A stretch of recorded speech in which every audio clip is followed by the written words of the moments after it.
Hello students. आज हम लोग स्टार्ट करेंगे क्लास 11th का topic complex numbers. Complex number क्या होता है, सबसे पहले इस बारे में बात करते हैं। हम लोग रियल नंबर और इमेजिनरी नंबर पढ़ के आए हैं क्लास 10th में। रियल नंबर्स क्या होते हैं और इमेजिनरी नंबर्स क्या होते हैं। इमेजिनरी नंबर्स को आइडेंटिफाई कैसे करते हैं उस पर मैंने एक वीडियो बनाया है, उसकी लिंक मैं डिस्क्रिप्शन में डाल दूंगा। इमेजिनरी नंबर्स को आइडेंटिफाई करने के लिए वहां पे मैंने बताया है कि अगर निगेटिव नंबर की पावर 1 अपॉन इवन नंबर है तो हम उसको कह सकते हैं कि वो कैसा है, एक इमेजिनरी नंबर है। ठीक है। और रियल नंबर जो भी नंबर्स आप पढ़ते आए हैं जिनको हम नंबर लाइन पे रिप्रेजेंट कर सकते हैं वो सारे नंबर्स मेरे क्या होते हैं, रियल नंबर। ठीक है। चाहे वो फ्रैक्शंस हो 1/2 1/3, या फिर इंटीजर्स हो +2 +3 -2 -3, नेचुरल नंबर, होल नंबर, जो भी आपने पढ़ा है, रेशनल नंबर, इरेशनल नंबर, ये सब मेरे क्या है, रियल नंबर्स। वो सारे नंबर्स जिनको हम नंबर लाइन पे रिप्रेजेंट कर सकते हैं वो सब मेरे क्या थे, रियल नंबर्स। ठीक है। चले कॉम्प्लेक्स नंबर क्या हो गए, रियल नंबर और इमेजिनरी नंबर का कॉम्बिनेशन। ठीक है। अगर रियल नंबर और इमेजिनरी नंबर को हम कंबाइन कर देंगे तो उसे हम क्या कहेंगे, कॉम्प्लेक्स नंबर। फॉर एग्जांपल देखिए, जैसे आपके पास लिखा हो 2 प्लस √-3, जहां पे 2 कैसा है, एक रियल नंबर है, और √-3 क्योंकि स्क्वायर रूट के अंदर निगेटिव साइन प्रेजेंट है तो ये कैसा हो गया, एक इमेजिनरी नंबर हो गया। तो 2 प्लस √-3 ये कंप्लीट मेरा क्या हो गया, एक कॉम्प्लेक्स नंबर जो कि रियल नंबर 2 और इमेजिनरी नंबर √-3 का कॉम्बिनेशन है। ठीक है। इसको देखिए हम लोग थोड़ा सा सिंप्लीफाई कर लेते हैं। 2 प्लस √-3 को हम इसको ऐसा लिख सकते हैं, 2 प्लस √3 इंटू √-1। √-3 को हम क्या लिख सकते हैं, √3 इंटू √-1। और कॉम्प्लेक्स नंबर में √-1 को हमने एक सिंबल दिया है आई, जिसका नाम है आयोटा। ठीक है। तो √-1 के प्लेस पे हम क्या लिख देंगे, आई। 2 प्लस √3 इंटू आई। ठीक है। तो अब मेरा कॉम्प्लेक्स नंबर जो है वो कुछ इस तरीके का हो गया, 2 प्लस √3 इंटू आई। और कॉम्प्लेक्स नंबर को हम रिप्रेजेंट कैसे करते हैं, जेड से। कॉम्प्लेक्स नंबर का रिप्रेजेंटेशन कैसे करते हैं, जेड से। ठीक है बच्चों। एक और एग्जांपल लेते हैं। सपोज आपके पास लिखा हुआ है 4 माइनस √-16। 4 माइनस √-16। 4 कैसा है, रियल नंबर है। √-16 कैसा है, एक इमेजिनरी नंबर, क्योंकि रूट के अंदर निगेटिव साइन प्रेजेंट है। ठीक है। ये एक कॉम्प्लेक्स नंबर z होगा, इसको भी हम लोग सॉल्व कर लेते हैं। 4 माइनस √16 इंटू √-1 क्या आ जाएगा, 4 माइनस √16 कितना हो गया, 4। √-1 कितना हो गया, आई। ठीक है। तो 4 माइनस 4i, ये मेरा एक कॉम्प्लेक्स नंबर बन के आ गया, 4 माइनस 4i। ठीक है। चलिए, तो √-1 को हम किससे रिप्रेजेंट करते हैं कॉम्प्लेक्स नंबर में, आई से। उस सिंबल का नाम क्या है, आयोटा। ठीक है। और एक दो एग्जांपल्स कर लेते हैं। सपोज आपके पास लिखा हुआ है 4 प्लस √-7। तो हम इसको कैसे लिखते हैं, 4 प्लस √7 इंटू √-1। और ये क्या बन जाएगा, 4 प्लस √7 इंटू आई। याद रहे आई जो है वो रूट के बाहर है, क्योंकि √-1 की कंप्लीट वैल्यू आई है। आई आप √7 के अंदर नहीं लिखेंगे। ठीक है। अगर आप ऐसा लिखते हैं यहाँ पे 4 प्लस √7i तो ये गलत है। ठीक है। आई कैसा है, आई बाहर है रूट के यहाँ पे। ठीक है। चलिए, अच्छा अब देखिए, जब मैंने आई को अलग कर लिया निकाल के, तो जो मेरे पास नंबर आया उसमें देखिए क्या हुआ, 2 एक रियल नंबर है, √3 भी कैसा है, एक रियल नंबर है। उसको इमेजिनरी कौन बना रहा है, उसके साथ में जो आई रखा हुआ है। तो 2 भी एक रियल नंबर है, √3 भी एक रियल नंबर है। ऐसे यहाँ पे देखिए 4 एक रियल नंबर है और ये 4 भी कैसा है, एक रियल नंबर है। ऐसे ये 4 रियल नंबर है, √7 भी कैसा है, एक रियल नंबर है। तो आई हम लोगों ने इसीलिए बाहर निकाला है ताकि हम इमेजिनरी पार्ट हमने उससे क्या कर लिया, अलग कर लिया। ठीक है, अब देखिए तो कॉम्प्लेक्स नंबर की मेरे पास जनरल फॉर्म कैसी हो गई फिर, z equal to a plus i b, z equal to a plus i b, जहां पे ए और बी दोनों ही कैसे हैं, मेरे रियल नंबर है। ठीक है, बी भी मेरा रियल नंबर है, इमेजिनरी नंबर नहीं है बी। बी कैसा है, रियल नंबर है। √3 हम लोगों ने देखा, 4 देखा, √7 देखा, ये सब मेरे कैसे हैं, रियल नंबर हैं। जब उसमें आई का मल्टीप्लाई हो जाएगा तब हम उसे क्या कहेंगे, इमेजिनरी नंबर कहेंगे। ठीक है, तो मेरा z कैसा हो गया, जनरल फॉर्म कैसी हो गई, a प्लस आई बी, ये कॉम्प्लेक्स नंबर की जनरल फॉर्म हो गई, जहां पर a और b दोनों ही मेरे कैसे हैं, रियल नंबर्स हैं। ठीक है, अब देखिए अगर मैं रियल पार्ट ऑफ z की बात करूं, रियल पार्ट ऑफ z मतलब z का वो पार्ट, कॉम्प्लेक्स नंबर का वो पार्ट जो रियल है कंप्लीटली। कौन सा पार्ट रियल है, जो a लिखा हुआ है वो रियल पार्ट है। ठीक है, अगर मेरा complex number a plus i b जैसा है तो जो a लिखा हुआ है वो कैसा है, मेरा रियल पार्ट है। और i के साथ जो मल्टीप्लाई में लिखा हुआ है, ठीक है, वो नंबर मेरा रियल नंबर है लेकिन उसे हम क्या कहेंगे, इमेजिनरी पार्ट है, क्योंकि वो i के साथ लिखा हुआ है। ठीक है, तो इमेजिनरी पार्ट ऑफ z क्या हो गया, b। b अपने आप में एक रियल नंबर है लेकिन क्योंकि वो i के साथ लिखा हुआ है तो वो कॉम्प्लेक्स नंबर का कैसा पार्ट है, इमेजिनरी पार्ट है। ठीक है, बात समझ में आ रही है बच्चों। चलिए अब देखिए एक एग्जांपल से कर लेते हैं। सपोज आपके पास लिखा हुआ है कोई एग्जांपल 2 - 3i। ठीक है, ये एक z लिखा हुआ है, एक कॉम्प्लेक्स नंबर z। इसका रियल पार्ट कितना हो जाएगा, real part of z is 2 और इमेजिनरी पार्ट ऑफ z कितना हो जाएगा, आपकी जनरल फॉर्म क्या है, a प्लस आई बी। याद रहे बीच में प्लस है, तो जब आप कंपेयर करेंगे तो आपको साइन भी कंपेयर करना है, तो b की वैल्यू कितनी हो गई, -3। तो इमेजिनरी पार्ट ऑफ z कितना हो गया, -3। फिर अगर आपके पास लिखा हुआ है एक कॉम्प्लेक्स नंबर 4 प्लस √7i, इसका रियल पार्ट कितना हो गया, 4, और इमेजिनरी पार्ट कितना हो गया, √7। आई का कोफिशिएंट जो लिखा हुआ है विद साइन वो कैसा हो गया, इमेजिनरी पार्ट। अगर आपके पास लिखा हुआ है -2 + 7i, तो मेरा रियल पार्ट कैसा हो गया, -2, और इमेजिनरी पार्ट कैसा हो गया, +7। ठीक है, आगे देखते हैं। इस पे कुछ प्रॉपर्टीज हैं जो हम लोग कर सकते हैं।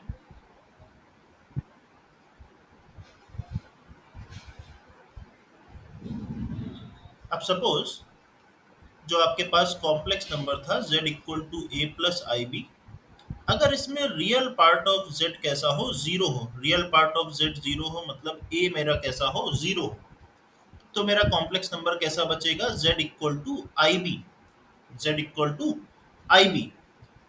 यहाँ पे रियल पार्ट तो मेरा कंप्लीटली रिमूव हो गया, सिर्फ क्या बचा है, इमेजिनरी पार्ट बचा है। तो ऐसे नंबर को हम क्या कहेंगे, प्योर इमेजिनरी। क्या कहेंगे, प्योर इमेजिनरी, क्योंकि यहाँ पे रियल पार्ट है ही नहीं। तो है अभी भी ये कॉम्प्लेक्स नंबर, बट उस कॉम्प्लेक्स नंबर का रियल पार्ट जीरो हो गया है, तो वो कंप्लीटली कैसा हो गया है, इमेजिनरी नंबर हो गया है। फॉर एग्जाम्पल आपके पास लिखा हुआ है 2i, 3i, -5i, √7i, ये सब मेरे कैसे हो गए, completely imaginary, pure imaginary numbers. ठीक है, अच्छा इसका रिवर्स भी हो सकता है। सपोज आपका imaginary part of z zero हो गया है, imaginary part of z zero मतलब b की वैल्यू जीरो हो गई। अब अगर b की वैल्यू जीरो हो गई तो मेरा कॉम्प्लेक्स नंबर कैसा बचा, z equal to a plus i into zero, that is a। अब मेरा z कैसा बचा, सिर्फ a।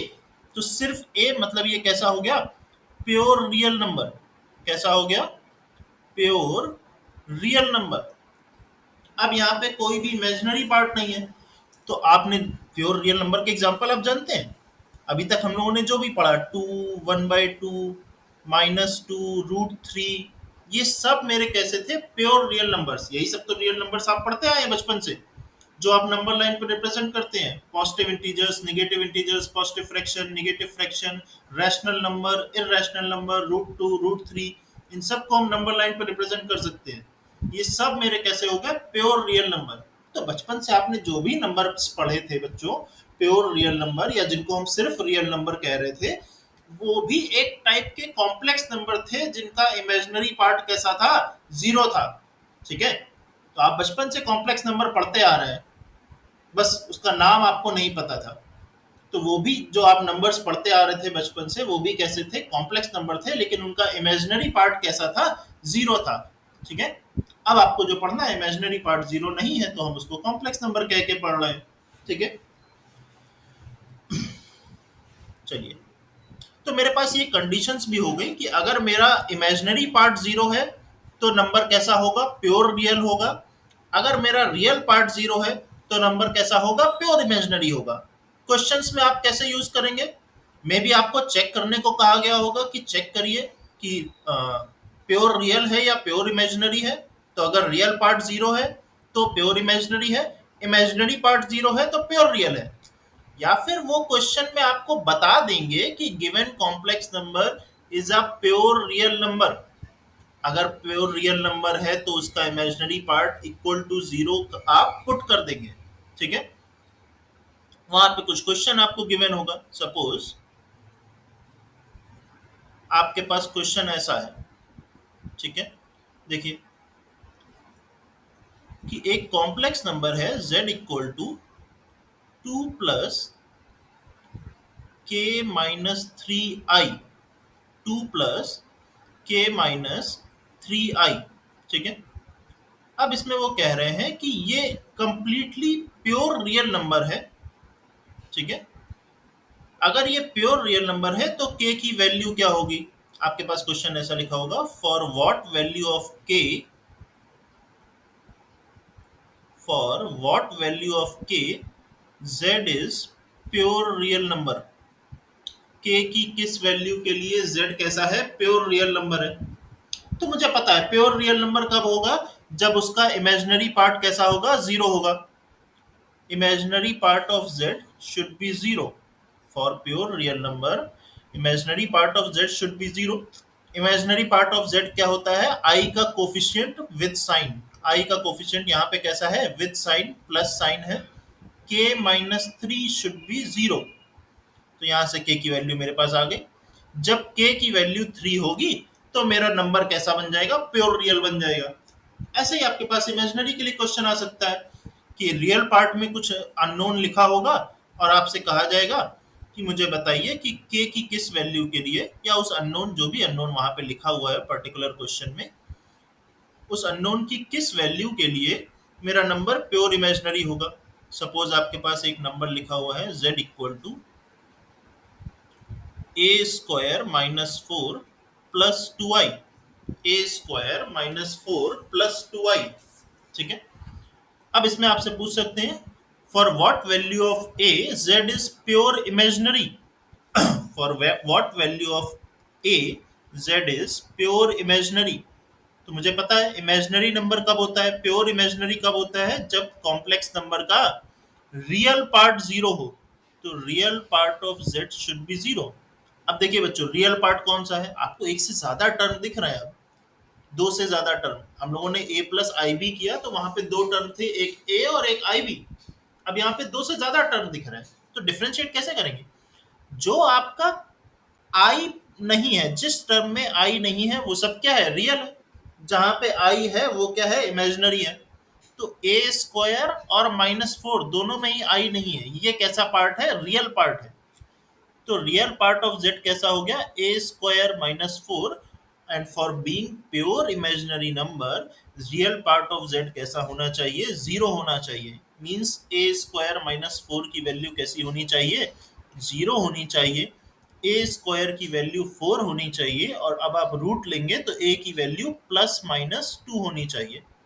तो अगर a की वैल्यू +2 या -2 है तो मेरा नंबर कैसा होगा? प्योरली इमेजिनरी होगा। ठीक है बच्चों, चलिए आगे चलते हैं। अब कॉम्प्लेक्स नंबर को आगे स्टडी करने से पहले हम लोग आई के बारे में थोड़ी बातें कर लेते हैं। आई जिसकी हम लोगों ने देखा वैल्यू, नाम था आयोटा, और आई की वैल्यू कितनी थी? √-1। नाम क्या था? आयोटा। ठीक है, तो √-1 को हम क्या लिख रहे थे? आई लिख रहे थे। तो इसके बारे में बात कर लेते हैं कुछ, फिर हम लोग कॉम्प्लेक्स नंबर में आगे प्रोसीड करेंगे। ठीक है, चलिए। पावर्स ऑफ आई, हमको आई की पावर्स के बारे में बात करनी है। आई की पावर 1 वैल्यू कितनी है? √-1 है। अगर मैं आई स्क्वायर करता हूं, आई स्क्वायर मतलब √-1 का स्क्वायर, तो रूट और स्क्वायर क्या हो जाएंगे? कैंसिल आउट हो जाएंगे। वैल्यू कितनी आएगी? -1। रूट और स्क्वायर कैंसिल आउट होंगे तो वैल्यू कितनी आएगी? -1। इट मीन्स आई स्क्वायर की वैल्यू कितनी हो गई? -1। अगर मैं आई क्यूब निकालूं, आई क्यूब कैसे आएगा? आई स्क्वायर में आई का मल्टीप्लाई कराने से। आई क्यूब कैसे आएगा? आई स्क्वायर में आई का मल्टीप्लाई कराने से।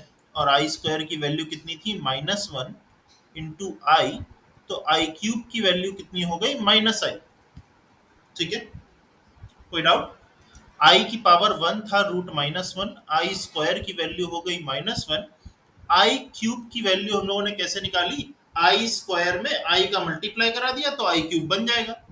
तो आई स्क्वायर की वैल्यू कितनी थी? -1। -1 इंटू आई कितना हो गया? -आई। हम लोग आई की वैल्यू पुट नहीं करेंगे। ठीक है, हम लोग पूरे कॉम्प्लेक्स नंबर में आई ही लेकर सॉल्व करेंगे। आई की वैल्यू √-1 नहीं पुट करेंगे। हम लोगों ने तो √-1 को आई लिखा था। ठीक है, ताकि हम लोग उसे एक वेरिएबल की तरीके, अलजेब्रा की तरीके सॉल्व कर सकें। अगर आप √-1 फिर से पुट कर देंगे तो आपको मल्टीप्लाई कराना पड़ेगा √3 इंटू √-1 √-3। ठीक है, तो हम लोग आई लेकर ही सॉल्व करेंगे क्वेश्चंस। फिर देखिए आई की पावर 4। आई की पावर 4 हम कैसे कराएंगे? आई स्क्वायर का अगर मैं स्क्वायर कर दूं तो आई की पावर 4 बन जाएगी। और आई स्क्वायर की वैल्यू कितनी थी? -1। -1 का स्क्वायर +1। ठीक है, चलिए आई की पावर 5 कराते हैं। आई की पावर 5 वो कैसे आएगा? आई की पावर 4 में आई का मल्टीप्लाई कराने से। आई की पावर 4 कितना है? 1 है। 1 इंटू आई इज आई, तो आई की पावर 5 की वैल्यू कितनी आ गई? आई आ गई। आई की पावर 6 कराते हैं। आई की पावर 4 इंटू आई स्क्वायर करेंगे तो आई की पावर 6 आ जाएगी। आई की पावर 4 है 1, आई स्क्वायर है -1, आई की पावर 6 कितना आ गया? -1। ऐसे ही आई की पावर 7, आई की पावर 4 इंटू आई क्यूब, आई की पावर 4 है 1, आई क्यूब कितना है? -आई। आंसर आ गया -आई। और आई की पावर 8, आई की पावर 8, आई की पावर 4 का स्क्वायर, आई की पावर 4 कितना होता है? 1, 1 का स्क्वायर 1। ठीक है बच्चों, ये हम लोगों ने 8 तक पावर सॉल्व कर ली। अब देखिए, आप पैटर्न देख लीजिए। यहाँ से 4 4 के इंटरवल पर रिपीटिशन हो रहा है। देखिए, ये एक सेट है। आई की वैल्यू मतलब सबसे पहले आई आया है, फिर क्या आया है? -1 आई स्क्वायर की वैल्यू, फिर -आई और फिर 1। फिर नेक्स्ट 4 का सेट देखिए, सेम वैल्यूज आई -1 -आई 1। क्या ऐसे ही हम लोग लिख सकते हैं? अगर मैं नेक्स्ट 4 लेता हूं आई की पावर 9, तो क्या फिर से वो आई होगा? आई की पावर 10, क्या वो -1 होगा? आई टू द पावर 11, क्या वो -आई होगा? और आई टू द पावर 12, क्या वो 1 होगा? पैटर्न देखिए, सबसे पहले क्या आ रहा है? आई आ रहा है, फिर क्या आ रहा है? -1 आ रहा है, फिर -आई, और फिर क्या आ रहा है? 1 आ रहा है। ठीक है, ऐसे ही फिर next 4 i to the power 13 i, i to the power 14 -1, i to the power 15 -i, i to the power 16 1। ठीक है, अब जरा इसको हम लोग जनरल लिख लेते हैं थोड़ा सा। देखिए, हम नीचे से स्टार्ट करते हैं। अगर आई टू द पावर 4 का मल्टीपल लिखा हुआ है, आई टू द पावर 4 का मल्टीपल 4 इंटू समथिंग लिखा हुआ है। देखिए, 4 इंटू 1, 4 इंटू 2, 4 इंटू 3, इनकी वैल्यू कितनी है, 1 है। तो अगर i की पावर में 4 का मल्टीपल प्रेजेंट है तो उसकी वैल्यू कितनी है, 1 है। ठीक है। अगर i की पावर 4 में i की पावर में 4k प्लस 1 जैसा है, i की पावर में कोई ऐसा नंबर लिखा हुआ है जिसको आपने 4 से डिवाइड कराया और रिमाइंडर कितना बच गया, 1 बच गया, तो आंसर कितना है देखिए, i टू दी पावर 5 4 से डिवाइड कराएंगे, रिमाइंडर 1 बचेगा, i to the power 9 remainder 1 बचेगा, आंसर कितना है i। और i की पावर 4k प्लस 2 है, अगर रिमाइंडर कितना बचता है, 2 बचता है। जैसे आई स्क्वायर 4 से डिवाइड कराएंगे तो रिमाइंडर 2 बचेगा, पावर को 4 से 6 को डिवाइड कराएंगे रिमाइंडर 2 बचेगा, 4 से 10 को डिवाइड कराएंगे रिमाइंडर 2 बचेगा, तो आंसर कितना है, -1। फिर i to the power 4k plus 3, अगर रिमाइंडर 3 बचता है, देखिए i to the power 3, i to the power 7 remainder 3, i to the power 11 remainder 3, तो आंसर कितना है, -i। ठीक है बच्चों, ये जनरल फॉर्म हो गई। इसके बाद नेक्स्ट लेक्चर में हम लोग इस पर based i to the power पे बेस्ड क्वेश्चंस करेंगे। ठीक है। आपको कोई डाउट हो तो कमेंट कर दीजिए। Thank you.